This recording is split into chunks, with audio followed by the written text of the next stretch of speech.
see it. Hey, I like it. Hey, I want it. Yes, I do. Said I need it. With Chase, you can get a debit card for your kids' independence Yes, I do need you. and parental notifications, so you can keep an eye on how they're using it. Still on budget. Control for parents, freedom for kids. That's family banking from Chase. Make more of what's yours. This commercial is a masterpiece of design. It feeds into the delusional fantasy that buying things happen like magic, jackets miraculously fly onto your body, and shoes magically follow you onto your feet, all while effortlessly waving a magical card that makes these things a reality. This is what financial fantasy looks like. It's escapism into the fantastical belief that money somehow allows you to skip through life, acquiring everything you want, getting everything you need without any sort of real effort.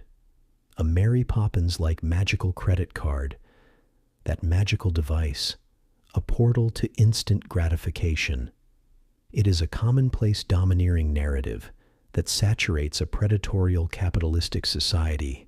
It is constantly unrelentingly pushed, a false belief peddled to the young, the insecure, and the simp-like personalities, people in need of constant external validation, the validation that comes from monetary means. In other words, buying things. It's been a hell of a week. The global economy's in meltdown, the financial markets are in chaos, and it's not over yet, not by a long shot.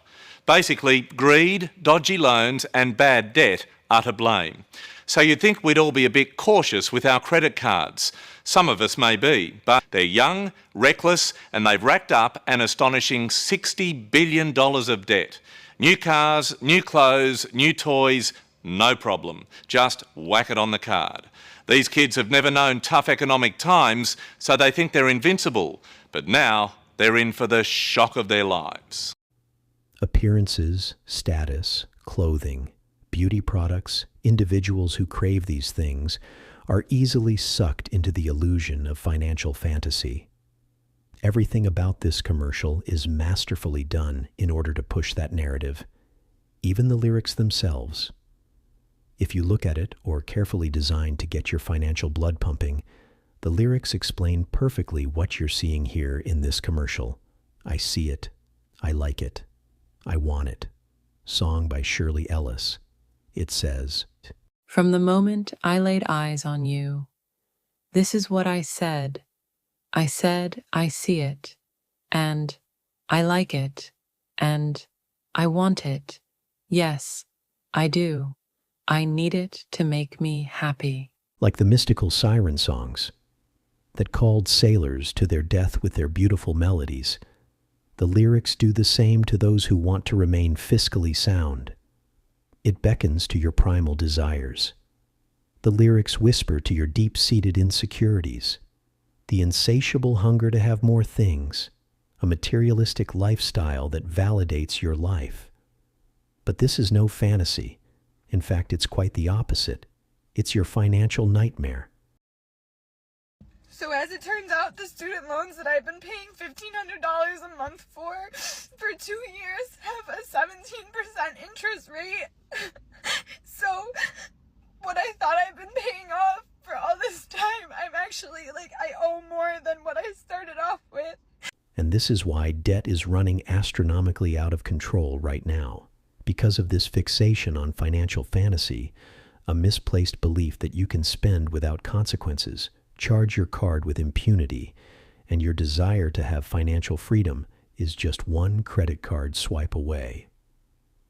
Maybe it's time to stop chasing the Joneses and take off the financial rose-colored glasses, because the debt crisis that's happening here in the West is a part of this indoctrination, a cult-like belief that financing your problems away is the solution, that going to the altar of retail is the purpose of life. But this is anything but the case. In reality, it's a financial opium den. That's right, with those who are in charge of the financial system believing that they are on top of the world, with the greatest amount of goods and items living the best of their life. But the truth is, When the dopamine financial high is over, when their cravings for more is so great that it can no longer be satiated, the intoxicating illusion will fade and be broken, having to face the realization that you're not living in a palace of wealth, but a piss-infected cesspool that reeks of excrement, decay, and rot. This is the sobering reality of a debt-based system taken to the extreme, an environment of complete destitute. But just like any addict, they wake up in a place where they can no longer ignore their addictive issues. From the stench on their clothes, the emaciated look, the numerous amount of scars and wounds on their body, the chronic health problems, and deteriorating life circumstances. This isn't just an addict problem. This is a financial problem of people living beyond their means, addicted to debt.